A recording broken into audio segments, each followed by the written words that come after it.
Good morning. It is going to be day 6 now. Day 5 was a 0 day, so I probably blended that in with day 4.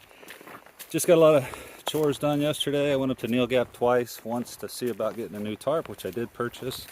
I'll show that tonight when I set up. And then I went back up to send a bunch of stuff home in the afternoon, so that worked out. Sent about 4 pounds home, but the tarp is about a ½ pound more than the one I had, about a pound more. So it's bigger, but it's going to cover me, protect me from the rain and stuff, so I'm really happy about that. There's the cabins. Can't really see them. You can see one right there over my shoulder. And then anyway, so I split a cabin both nights. The first night was with Downhill, who had been hiking with a little bit, and then last night a couple guys walked into the office. They were full. I said, I got 2 beds. You guys are welcome to split it with me if you want. So that was pretty cool. Yeah, and got all my chores knocked out yesterday. Clean clothes, so it was $80 a night to stay here. That's the walk-up rate. If you reserve, it's like $120. So pro tip, try to get in early. That's about it. I'm gonna hike up here to Neal Gap and get going. Trying to do 11 today. I may stop short at 7. We'll see how I progress through the day and how my legs are feeling. Feel really good right now, but shooting for 11. Maybe stopping at 7. We'll see. Anyway, I'm about to start sucking wind because it's all uphill for the next mile, 800 feet of climb. But here we go, day 6. There is Mountain Crossing at Walasai. I don't know how to say that. So I was talking to the owner in here yesterday, and she said this was built by the Civil Conservation Corps, which was a Roosevelt post-Depression era project to feed Americans and put them back to work. And so all the stonework you see was built by them, and a few other buildings in the area. They got paid 10 cents a day, and they were fed. And you know, that was some back-breaking work, bringing rocks and stuff down off of Blood Mountain or from the local area. But and then it was turned into an inn, and I guess she said that building over there used to be like the dance and dining hall. That would have been the kitchen. Sorry, I'll go up here. This would have been the kitchen area. And then this over here is an upstairs, downstairs, like living quarters. And so the Appalachian Trail runs straight through here. And you can see the blazes on the left side right there. See the 2 blazes? So you actually have to walk through here. It's pretty iconic.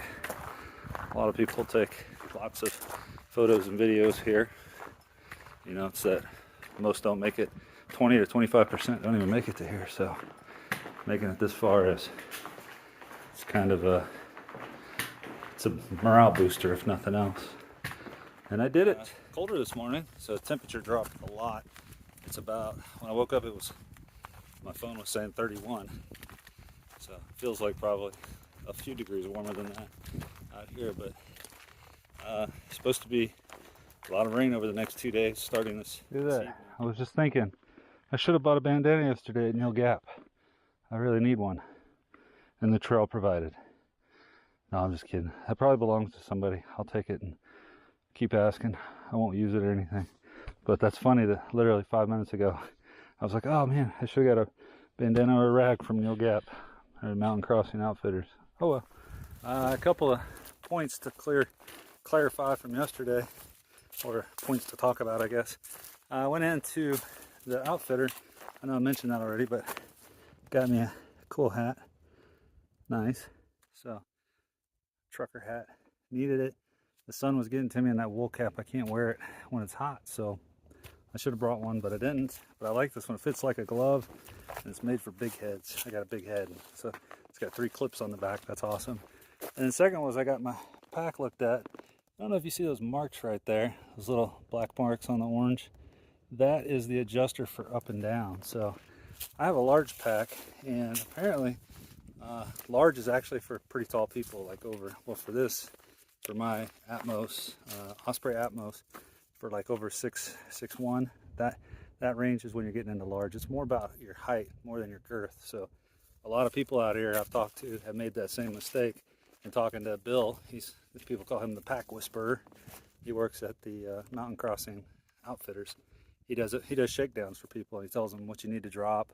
Do you really need this? You know, considerations like that. So Bill, I guess he's been doing this for years, and he's super knowledgeable. And So he took a look at my pack and he said, yeah, keep it on the lowest setting. You're fine. You don't need to go to a medium.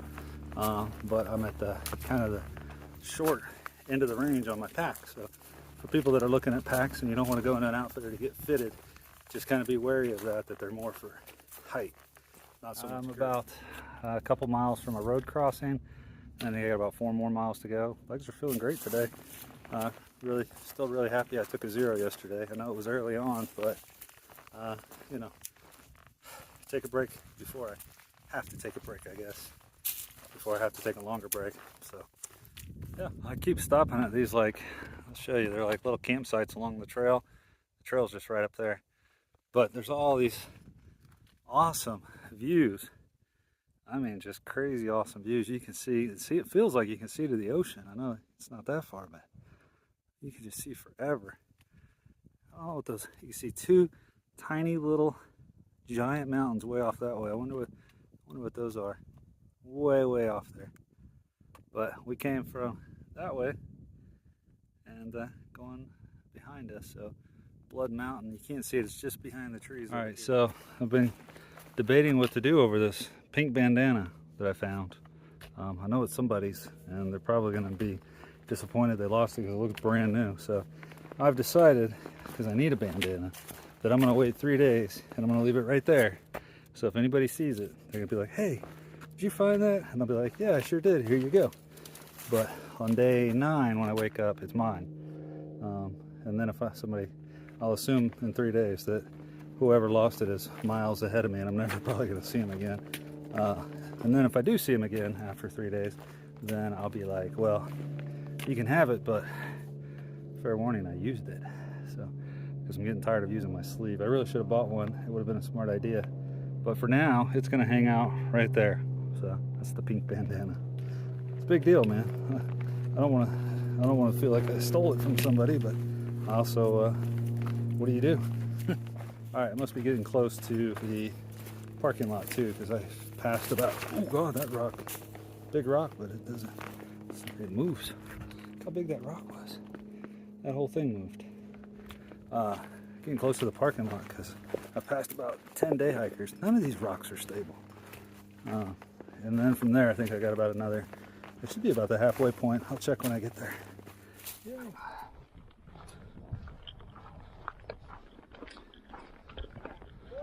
Morning. Are you kidding? Sure. Oh, all right, where's the trail? See y'all later. Oh, how's it going? That's right. What are y'all doing here? We're waiting on you. Waiting on me. I'm Bobby. I'm Bob. I'm Eric. Eric. Nice to meet you. Eric, I'm Philip. Philip, nice to meet you. Nice to meet you. I don't mind I'm recording a little bit. No, Okay, cool. Very take nice. a load off, Alice. Yeah. Take a load off, Alice. We'll do. Stop recording. And then the next 5 after that are just kind of gentle slope.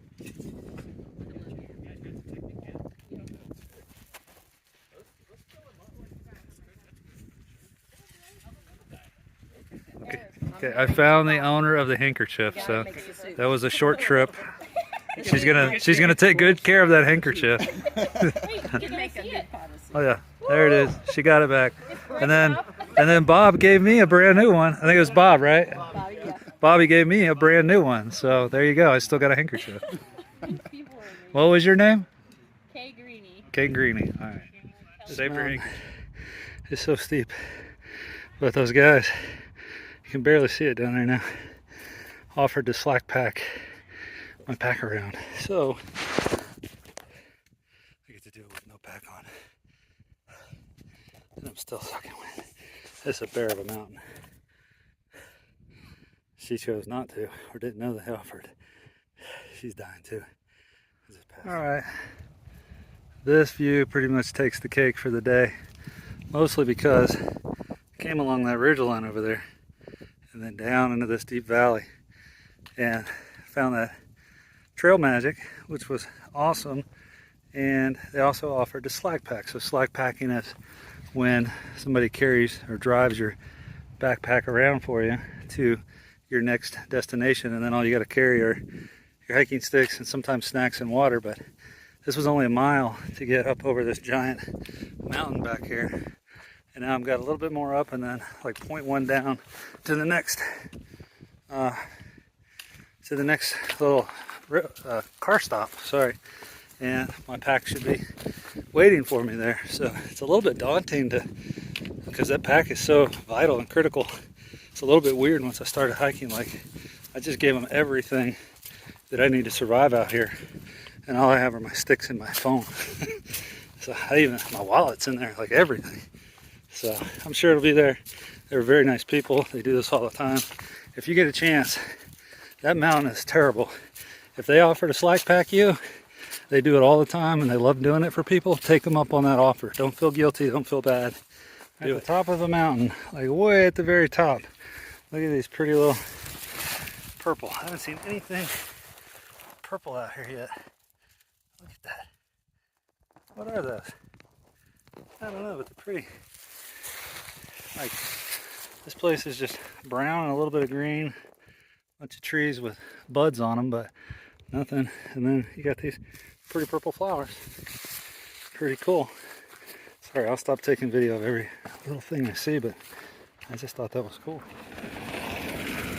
Good gun. Yeah. I'm sorry. I hope you had to wait long. Starting to get worried, man. No, I'm just kidding. I wasn't worried. There it is. All right, so that was pretty darn awesome. I had hot minstrel soup. Had some pasta salad with mozzarella, lemonade, brownie. They gave you a peanut butter packet and a candy bar to take with me. They had those chairs there with down comforters on them. They were just like, sit down, take a load off. And then they slack packed my backpack around. So it showed up. That was good.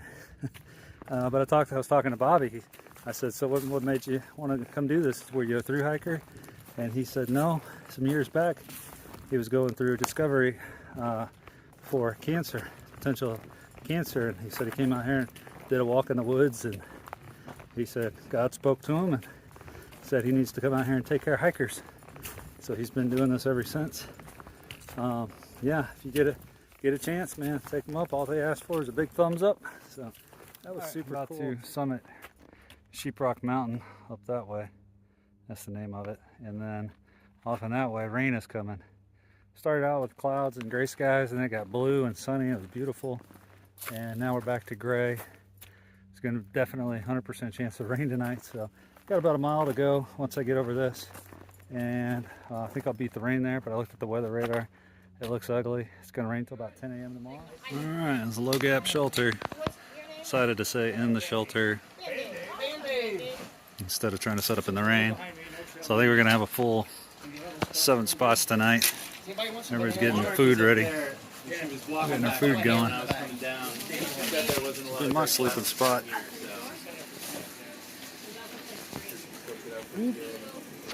I've got some chicken and dumplings.